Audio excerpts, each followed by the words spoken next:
اقتدار نہیں ہے تو غم نہ کرو، قوت نہیں ہے تو غم نہ کرو، آبان و انصار نہیں ہے تو غم نہ کرو، زمانہ مخالف ہے تو غم نہ کرو، حوادث اگر ٹوٹ رہے ہیں تو غم نہ کرو، اس لیے کہ تم حق پر ہو تو کامیابی تمہاری ہے، عظمتیں تمہارے لیے ہے۔ انبیاء کرام کو تنہا بھیجا گیا، مگر میرے ساتھیوں انبیاء کرام کو تنہا بھیج کر کے بھی مجبور نہیں بنایا گیا، مختار بنایا گیا۔ یہ ممکن نہیں کہ اللہ کا نبی مجبور ہو۔ جہاں جہاں تاریخ کسی نبی پر مجبوری کے تانے دیتی ہے، وہی قرآن اور حدیث اس کے اختیار کا پرچم بلند کرتے ہوئے نظر آتے ہیں۔ آئیے میں چند مثالیں دینا چاہوں۔ انبیاء کرام کو کوئی مادی قوت بظاہر نہیں دی گئی، مگر مادے پر حکومت دی گئی، مادے کو کنٹرول کرنے کی صلاحیت دی گئی، مادے اور نیچر کی فطرت بدلنے کی صلاحیت دی گئی، مادے کے نظام میں تغیر پیدا کرنے کی دی گئی۔ دنیا کی مادی قوتیں مادے سے کام لے سکتی ہیں، مادے کو استعمال کر سکتی ہیں، مگر مادے کی فطرت نہیں بدل سکتی ہیں، مادے کا نیچر نہیں بدل سکتی ہیں، مادے کی طبیعت نہیں بدل سکتی ہیں، نیچر کا مزاج نہیں بدل سکتی ہیں۔ مگر اللہ کا نبی وہ ہے کہ پتھر بولنا نہیں چاہتا ہے، اسے بولنے کا سلیقہ عطا فرما دیتا ہے۔ نیچر بدل جاتا ہے، فطرت سرخمیدہ ہو جاتی ہے، مزاج فطرت بدل دیتا ہے اللہ کا نبی۔ اتنا صاحب اختیار ہوتا ہے، اتنا صاحب عظمت ہوتا ہے۔ انبیاء کرام کو معجزات کی قوت دی گئی۔ جناب عیسیٰ کو دستے ید بیضا دیا گیا، حضرت موسیٰ کو دستے مسیحا دیا گیا، عصائے موسوی دیا گیا جناب موسیٰ علیہ السلام کو۔ یہ سارے معجزات قرآن پاک میں ہیں۔ وہ انبیاء اپنے اپنے دور میں، اپنے اپنے زمانے میں کسی مخصوص دور کے لیے آئے تھے، کسی مخصوص قوم کے لیے آئے تھے، کسی مخصوص خطے کے لیے آئے تھے، محدود ٹائم کے لیے تھے۔ ان کے معجزات گنے چنے ہیں، مگر سرور کائنات قیامت تک کے لیے ہیں، ساری کائنات کے لیے، انٹائر یونیورس کے لیے ہیں۔ اور جس کا پتہ اسلام کے نام سے چلتا ہے، دنیا میں جتنے بھی نام ہیں دینوں کے یا ادیان کے، باطلہ ہو، آسمانی ہو یا حقیقی دین ہو، ان کا نام یا تو کسی شخصیت پر ہے، کسی خاندان پر ہے، کسی قبیلے پر ہے، کسی ملک پر ہے۔ عیسائیت کو عیسائیت اس لیے کہتے ہیں کہ جناب عیسیٰ لے کر کے آئے، یہودیت کو یہودیت اس لیے کہتے ہیں قبیلہ یہودا میں فرمان چڑھی، بودھ مت کو اس لیے کہتے ہیں کہ بودھ لے کر کے آئے، زرتشتی سے زرتش لے کر کے آئے تھے۔ ہر مذہب کا نام یا تو شخصیت پر ہے یا قبیلے اور خاندان پر ہے، مگر اسلام کا نام نہ شخصیت پر ہے اور نہ خاندان پر ہے۔ اسلام یہ ہمارا مذہب ہے۔ اسلام کے معنی اطاعت کرنے کے ہوتے ہیں، اسلام کے معنی فرمانبرداری کرنے کے ہوتے ہیں، اسلام کے معنی سر جھکانے کے ہوتے ہیں۔ جو چیز اطاعت کر رہی ہے وہ مسلم ہے، زمین اطاعت کر رہی ہے، زمین مسلم ہے، فضا اطاعت کر رہی ہے، فضا مسلم ہے، خلائیں اطاعت کر رہی ہیں، خلاؤں کا نظام مسلم ہے، شمس و قمر اطاعت کر رہے ہیں، یہ مسلم ہے۔ عالم لاہوت اطاعت کر رہا ہے، یہ مسلم ہے۔ عالم ناسوت اطاعت کر رہا ہے، یہ مسلم ہے۔ عالم ملکوت اطاعت کر رہا ہے، یہ مسلم ہے۔ خلا اطاعت کر رہا ہے، یہ مسلم ہے۔ ماورائے خلا اطاعت موجود ہے، یہ مسلم ہے۔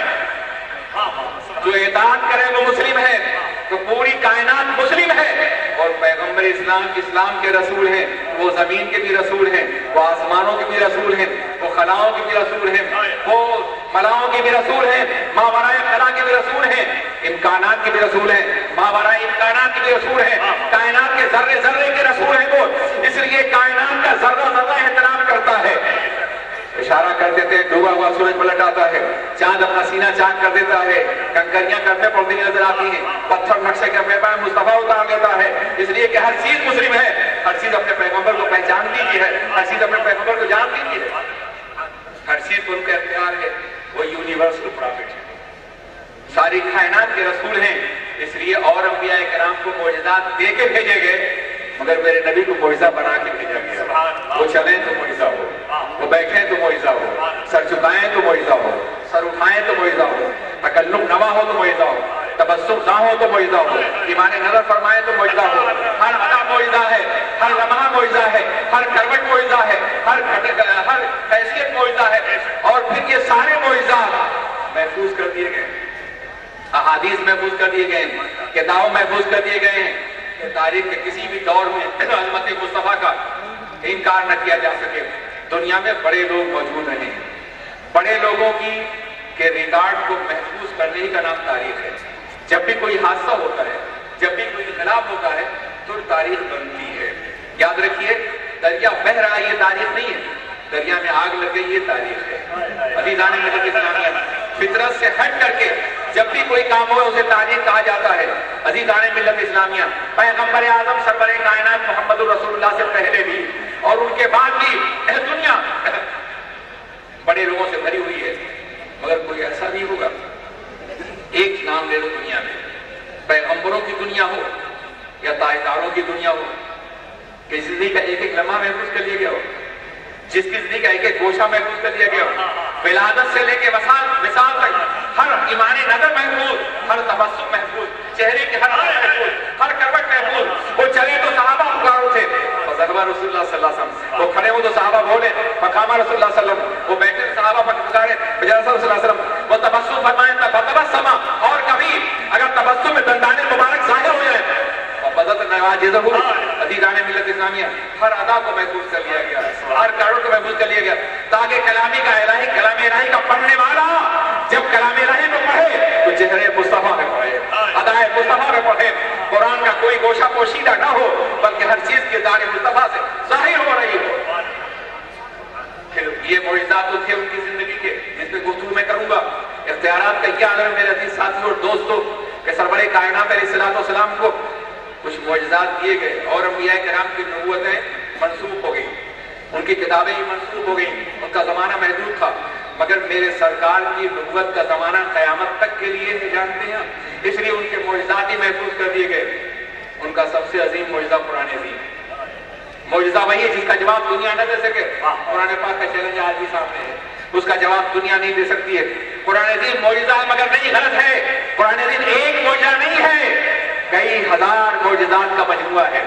علماء جانتے ہیں عربی زبان میں آیت معجزے کو کہتے ہیں اور عربی زبان میں آیت قرآن پاک کے مکمل جملے کو کہتے ہیں۔ پتہ چلا قرآن پاک کئی ہزار آیات کا مجموعہ ہے، تو کئی ہزار معجزات ہیں جو کلام الہی کے شکل میں ہمارے پاس موجود ہیں، یہ زندہ معجزات ہیں، اور یہی وجہ ہے کہ ان معجزات کو نہ مٹایا جا سکتا ہے نہ بدلا جا سکتا ہے۔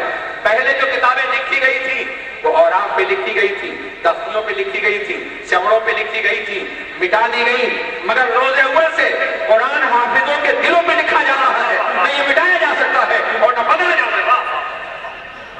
اور آج ہمارے جامعہ جیسے ہزاروں ادارے ہیں جو ہزاروں حافظ کا پیدا کر کے قرآن پاک کی حفاظت کا ذمہ لے رہے ہیں۔ کبھی آپ نے سوچا یہ کتنا عظیم کام ہے جو آپ کا جامعہ کر رہا ہے، جو آپ کی درسگاہ کر رہی ہے، جو مدینہ الاسلامیہ کر رہا ہے، المدینہ الاسلامیہ کر رہا ہے، یہ کتنا عظیم ہے۔ کبھی آپ نے اس کام کی عظمت کا جائزہ لیا؟ کبھی آپ نے غور کیا؟ یاد رکھیے دنیا میں جتنی یونیورسٹیاں ہیں، جتنے کالجز ہیں، جتنے ادارے ہیں، وہاں جو بھی فن پڑھایا جاتا ہے وہ انسانوں کا تشکیل دیا ہوا ہے۔ میڈیکل سائنس کی ساری کتابیں انسانوں نے لکھی ہیں، سائنس کی ساری کتابیں انسانوں نے لکھی ہیں، ریاضی کی ساری کتابیں انسانوں نے لکھی ہوئی ہیں، ڈاکٹری کی ساری کتابیں انسانوں نے، فلسفے کی ساری کتابیں انسانوں نے، جغرافیہ کی ساری کتابیں انسانوں نے، معاشیات کی ساری کتابیں انسانوں نے، اکنامکس کی ساری کتابیں انسانوں نے، جتنے بھی فنون ہیں ان کی کتابیں انسانوں نے لکھی ہیں، مگر آپ کی درسگاہ میں جو کتاب پڑھائی جاتی ہے وہ اللہ کی نازل کی ہوئی ہے۔ انسانوں کی کتاب اور اللہ کی کتاب میں جو فرق ہوتا ہے وہی فرق ایک ڈاکٹر کے اندر اور عالم کے اندر ہے، وہی فرق ایک ڈاکٹر کے اندر اور حافظ کے اندر ہے۔ دنیا کا بڑا سے بڑا سائنسداں اور ڈاکٹر بھی کسی عالم کے قدموں کی خاک نہیں ہو سکتا، اس لیے وہ اللہ کی کتاب پڑھ رہا ہے۔ یہ وقت کا عالمیہ ہے، یہ وقت کی ٹریجڈی ہے، یہ زمانے کا دردناک عالم ہے، یہ انتہائی بھیانک کربٹ ہے حالات کی کہ آج علماء کو انتہائی پسماندہ طبقے میں رکھا گیا ہے۔ کم و بیش 300 سال سے تقریباً کیفیت یہی ہے۔ مغلوں کے زوال کے بعد، عباسیوں اور امویوں کے زوال کے بعد، فاطمیین کے زوال کے بعد علماء مزدوروں کی سطح پر اتر آئے ہیں، ورنہ پہلے ملت کا کریم عالم ہوا کرتا تھا، اس کا عہدہ وزیروں جیسا ہوتا تھا، اس کی تنخواہیں بادشاہوں کی مقرر کردہ ہوتی تھی، اس کی آبرو کی حفاظت حکومت کرتی نظر آتی تھی، مگر آج علماء سب سے زیادہ مظلوم طبقہ ہے دنیا کے اندر۔ عزیزان ملت اسلامی جانتے ہو اس کی وجہ کیا ہے؟ مسلمانوں کے سیاسی زوال کے ساتھ ساتھ علمی زوال بھی ہوا، اور جس کے نتیجے میں دنیا نے مغربی تعلیم کو معیار بنا کر کے انہیں آگے بڑھا دیا اور اللہ کی بخشی ہوئی تعلیم کو پیچھے کر دیا۔ آج علماء پسماندگی کے حالات کا شکار ہیں، مگر اس کے باوجود کم و بیش 300 سال سے بر صغیر ہند و پاک میں نہیں بلکہ پوری دنیا مسلمان کے ایمان کو انہی درسگاہوں نے بچا رکھا ہے، انہی علماء نے بچا رکھا ہے۔ اگر یہ درسگاہیں نہ ہوتی، اگر یہ علماء نہ ہوتے تو پیشانیوں میں سجدے نہ ہوتے، دلوں میں ایمان نہ ہوتا، اللہ کی توحید کا تصور نہ ہوتا، محمد عربی کے رسالت کا یقین نہ ہوتا۔ یہ علماء نہ ہوتے تو تمہیں قبر تک پہنچانے والا بھی، اللہ کی بارگاہ میں بھیجنے والا بھی کوئی نہ ہوتا۔ یہ علماء نہ ہوتے تو تمہارے لیے اللہ سے مغفرت کی دعا کرنے والا بھی نہیں ہوتا۔ بڑا احسان ہے۔ اور جن جگہوں میں علماء ختم کیے گئے، درسگاہیں مٹائی گئی، وہاں دین مٹ گیا۔ ایک دو ریاستیں نہیں، رشیا کے اندر جتنی ریاستیں تھیں، آبر ریاست بخارا ہے، سمرقند ہے، ازبکستان ہے، تاجکستان ہے، قازقستان ہے، یوگوسلاویہ ہے، بلغاریہ ہے، آرمینیا ہے، یہ وہ مقامات ہیں جہاں کمیونزم انقلاب نے درسگاہیں مٹا دی، اسلام مٹ گیا۔ لیکن جہاں درسگاہیں موجود ہیں وہاں اسلام موجود ہے۔ ہزار طوفان ہو، یہ درسگاہیں ہمارے ایمان کی محافظ ہیں، اور اسی میں سے ایک درسگاہ کا 50 سالہ جشن منا رہے ہیں۔ خدا 50,000 سال سے منا رہے ہیں۔ عزیزان ملت اسلامیہ ایک بڑی عظیم بابرکت محفل ہے جہاں آپ بیٹھے ہیں۔ آپ اندازہ فرمائیں، غور کریں، یہ ایک مستقل ٹاپک ہے انشاءاللہ کسی اور موقع پہ۔ میں اختیارات مصطفیٰ کے حوالے سے بات کر رہا تھا کہ تمام انبیاء کرام کو مختار بنا کے بھیجا گیا، مجبور نہیں۔ اور جہاں جہاں تاریخ کسی نبی پہ مجبوری کا الزام عائد کرے گی، وہیں حدیث مصطفیٰ اختیار کی بات کرے گی۔ دیکھو نا، کیا وہ لمحہ رسول پاک کی مجبوری کا لمحہ ہے جب آپ کعبہ مقدسہ کی دیواروں کے نیچے کھڑے ہو کر کے کلید بردار کعبہ عثمان بن طلحہ سے کہتے ہیں کنجی میرے حوالے کر دو، میں اپنے پروردگار کے گھر میں اس کا سجدہ کرنا چاہتا ہوں۔ وہ گھر جو ان کے نام پہ بنایا گیا، وہ گھر جو ان کے لیے بنایا گیا تھا، وہ گھر جس کے سائے میں تھی ان کے لیے دعا کی گئی تھی، وہ گھر کی جس کی تعمیر کے نتیجے میں وہ جب لگے ہوئے تھے، وہ گھر جس کو مرکز کائنات بنانے کی ذمہ داری ان کے سپرد کی تھی، اسی گھر میں سجدہ نہیں کر سکتے۔ کلید بردار کعبہ کہتا ہے محمد یہ کنجی یہود و نصارہ کو مل سکتی ہے، سابعین کو مل سکتی ہے، مگر آپ کو نہیں۔ آپ ان میں بیٹھے ہوئے ہمارے معبودان باطل کے خلاف ہیں، اس لیے ہم نہیں دے سکتے۔ میرے آقا نے تبسم فرمایا اس کے اختیار پر اور اپنی عظمتوں پر، یوں مسکرائے جان کی کلمہ پڑ گئی، یوں لب کشادے کی گلستان بنا دیا، عالم روزگار کو آسا بنا دیا، جو غم ہوا اسے غمے جانا بنا دیا، ایک بس میں بنا۔ آپ نے فرمایا عثمان بن طلحہ کل یہ کنجی میرے پاس ہوگی اور میں تمہیں دوں گا اور قیامت تک تم سے کوئی نہ لے سکے گا۔ عزیزان کا یہ مجبوری کا لمحہ ہے۔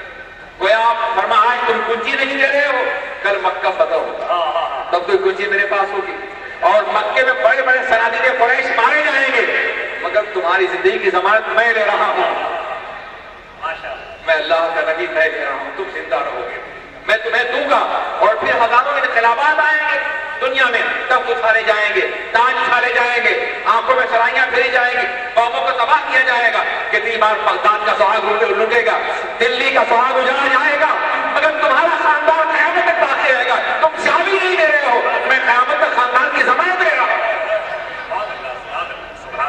کیا یہ مجبوری کا لمحہ ہے؟ کیا وہ لمحہ مجبوری کا ہے جب میرے آقا حضور سید عالم تاجدار مدینہ سرور کائنات محمد رسول اللہ ارواحنا فدا صلی اللہ علیہ وسلم ہجرت فرما رہے میرے آقا، اور کفار مکہ نے اعلان کر رکھا ہے جو انہیں گرفتار کر کے لائے گا اسے 100 اونٹ دیا جائے گا، بے پناہ سرمایہ دیا جائے گا، سونے سے لاد دیا جائے گا۔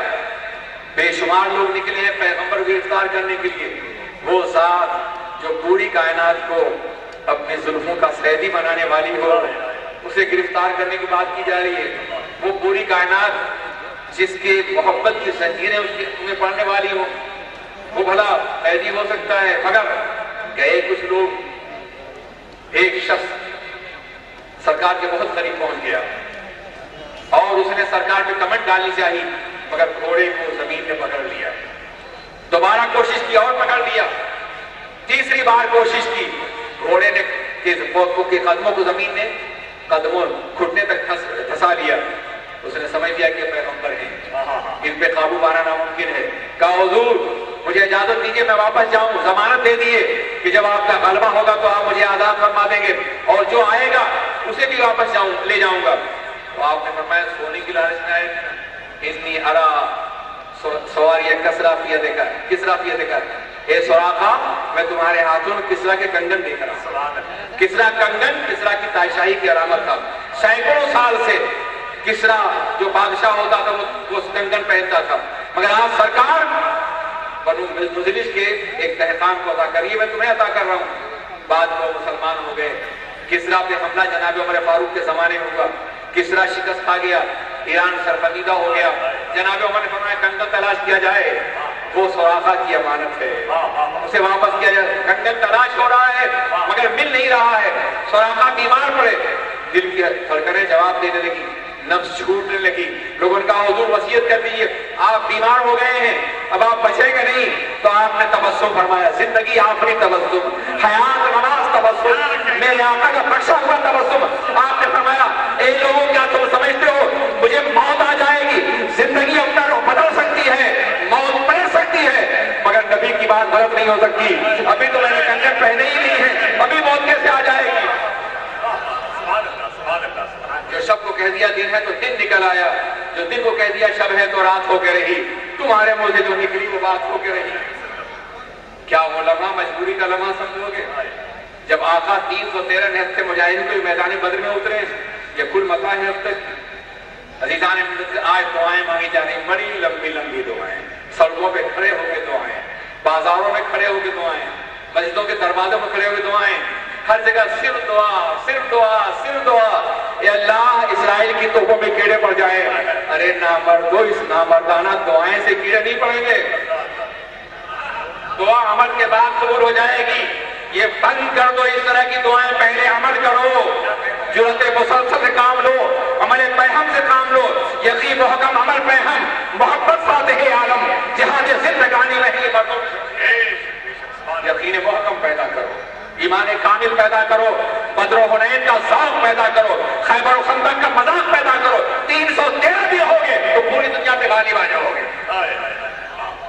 صرف دعا ایک سازش ہے اسلام کے خلاف جو دعاؤں کا سبسطہ دے کر کے جرأت اور عمل کی قوت سد کر لینا چاہتے ہیں. دو چیزیں تھی اسلام میں جو غلبہ اسلام کا سامان تھی. عالم غلبہ میں جہاد. عالم مغلوبی میں تبلیغ. جہاد اور تبلیغ. جہاد بھی غیر مسلم قوتوں سے ہوتا تھا اور تبلیغ بھی غیر مسلم قوتوں سے ہوتی تھی مگر دونوں کا رخ پلٹ دیا گیا ہے. اب تبلیغ ہی کو جہاد بھی کہو. تبلیغی کو جہاد بھی کہو اور اب تبلیغی کو اپنوں میں کرو. اپنے ہی گھر کھودو اپنے ہی بازاروں میں اپنوں ہی کلمہ پڑھاؤ. اپنے ہی دروازوں پہ جاؤ تاکہ دشمنوں کے دروازے میں خود ہو جائیں. میرے آقا نے یہ تبلیغ کبھی نہیں کی ہے. تو دعا کا مفہوم بھی بدل دیا ہے تم نے اور جہاد کا مفہوم بھی بدل دیا ہے تم نے. رخ بدل دیا ہے اور وہ لمحہ بڑا دردناک ہوتا ہے جب کوئی اصطلاح شرعی اپنے مفہوم کی موت پر ماتم کرتی ہوئی نظر آئے. ڈنڈ کمنڈل باندھ کے گھومنے کا نام تم نے جہاد رکھا. وآیت جہاد اس کے لیے نازل ہوئی تھی جو بدر و حنین کے لیے معیار تھی. بیٹھ کے اللہ کے رسول دعا کرتے تو کعبہ کی دیواروں کے نیچے بیٹھ کے دعا کرتے. جن کی نگاہ اٹھنے سے قبلہ بدل جاتا ہو مرکز کائنات بدل جاتا ہو کیا وہاں اسلام نہ پھیل جاتا؟ مگر دعا آپ نے پہلے نہیں کی. 313 نہتے مجاہدین کو لے کے اترے ہیں. جب میدان بدر میں پہنچے ہیں رات بھر سجدہ کیا ہے اور سجدے کے عالم میں کہتے ہیں اے اللہ اگر یہ 313 نہتے مجاہدین تباہ ہو گئے تو قیامت تک تیرا نام لینے والا کوئی باقی نہیں رہے گا. لن توبد ابدا تیری کبھی عبادت نہیں ہوگی. ایک بندہ اپنے رب سے اس ضرورت کے ساتھ بات کرے. ایک بندہ اپنے رب سے کہ لن توبد ابدا تمہارا تو دعویٰ کروڑوں محمد پیدا کر دے گا اور یہاں تو ایک محمد ہے چیلنج کر رہا ہے. اگر یہ مٹ گئے تو کبھی تیری بات نہیں ہوگی. وہ جانتے تھے کہ تعلیق بالمحال محال ہی کو جنم دیتی. وہ جانتے تھے یہ رہیں گے. نگاہیں نبوت دیکھ رہی تھی دین اسی سے پھیلے گا. دین پہ یہی غالب رہیں گے. قیامت تک یہی دین کے اولین نمائندے ہوں گے. ان کی نگاہ دیکھ رہی تھی اس لیے فرما رہے ہیں کہ تیری بات نہیں ہوگی. نہ یہ مٹیں گے اور نہ تیری بات کا انکار ہوگا. عزیزان ملت اسلامیہ میں عرض کرنا چاہتا ہوں اللہ کے رسول اپنی پوری مداح لے کے اترے ہیں پھر دعا کر رہے ہیں اور پھر دعا کے بعد یقین کا وہ سورج طلوع ہوتا ہے جسے بدر نے اپنی نگاہوں سے دیکھا. باہر نکلے خیمے سے ایک دائرہ کھینچا اپنے عصائے ناز سے. یہاں ابو جہل مارا جائے گا، ایک اور دائرہ کھینچا، یہاں عتبہ مارا جائے گا، ایک اور دائرہ کھینچا، یہاں شیبہ مارا جائے گا۔ اور جب جنگ کا غبار چھٹا، دنیا میں بہت سے پیشین کرنے والے ہیں، ڈاکٹر ٹوجو نے کہا تھا بہت جلد کلکتہ پہ ہمارا غلبہ ہوگا، ہٹلر نے کہا تھا رشیا ہمارے قدموں کے نیچے ہے، لیکن جب جنگ کا غبار چھٹا تو ان کا پتہ نہیں تھا، اس لیے کہ یہ لوگ اپنی اڑتی ہوئی طاقتوں کو دیکھ کر کے اپنے خود بازو میں پیشن گوئی کرتے ہیں، پیغمبر بشریت کو دیکھ کے کرتے ہیں، علم الہی کی بنیاد پہ کرتے ہیں۔ یہ فرماتے ہیں ابو جہل مارا جائے گا، یہاں عتبہ مارا جائے گا، یہاں شیبہ مارا جائے گا۔ اور جب جنگ کا غبار چھٹا تو دنیا کی نگاہوں نے دیکھا کہ موت کا اضطراب بھی عتبہ اور شیبہ کی لاشوں کو اس دائرے سے کھینچ کے باہر نہیں لا سکا تھا جس کو رسول کی انگلیوں نے کھینچ دیا تھا۔ میدان میں جنگ ہو رہی ہے، ریتیلی میدان میں، نشان تو مل جانا چاہیے تھا، مگر یہ پتھر کی لکیر نہیں، تقدیر کی لکیر تھی جو بنائی گئی۔ لاشیں وہیں پڑی ہوئی تھی جو رسول نے اپنے ہاتھ کیا مجبوری تھی سرکار کی، اختیار مصطفیٰ ہی ہے۔ اور پھر میں کہنا چاہتا ہوں جہاں تک انبیاء کرام کے امتحانات کا زمانہ ہے یا ان کی بظاہر مادی عدم دستیابی کا زمانہ ہے، پیغمبر سے زیادہ کس سے گزرا ہوگا میرے بھائی؟ ہمارے نبی سے زیادہ۔ اور انبیاء کرام کو اگر بھیجا گیا تو نسبتاً نرم زمینوں بھیجا گیا۔ آپ ذرا دیکھیے حضرت نوح سے لے کر کے اور جناب یعقوب علیہ السلام تک جتنے ہی پیغمبر آئے وہ عراق کی زمین پہ آئے۔ عراق کی زمین زنجرہ اور فرات کا دوآبہ ہے، ہمیشہ سے نہروں کی اور پہاڑوں کی اور نکتوں کی اور پھولوں کی اور نخلستانوں کی زمین رہی ہے۔ حضرت یعقوب کی ہجرت مصر سے لے کر کے اور جناب عیسیٰ تک جتنے بھی نبی آئے وہ مصر میں آئے، فلسطین میں آئے، وہ شام میں آئے۔ یہ زمین بھی پھولوں کی زمین ہے، نکھتوں کی زمین ہے، پہاڑوں کی زمین ہے۔ قرآن پاک میں تذکرہ کیا ہے والتین والزیتون والطور سینین وہذا البلد الامین، تین کی قسم، زیتون کی قسم، طور سینا کی قسم۔ ان کی قسم کیوں یاد فرمائے گی؟ تو تین اور زیتون جناب عیسیٰ کی جلوہ گاہ ہے، طور سینا جناب موسیٰ کی جلوہ گاہ ہے، بلد امین سرور کائنات جلوہ گاہ ہے۔ میرے آقا اور ان سے پہلے جو پیغمبر جہاں جہاں گزرے ہیں جو ان کے قدم ناز کی برکتیں ہیں ان کی قسم اللہ یاد فرما رہا ہے۔ والتین والزیتون والطور سینین وہذا البلد الامین۔ میں کہنا چاہتا ہوں کہ میرے آقا سے پہلے جتنے انبیاء کرام آئے نسبتاً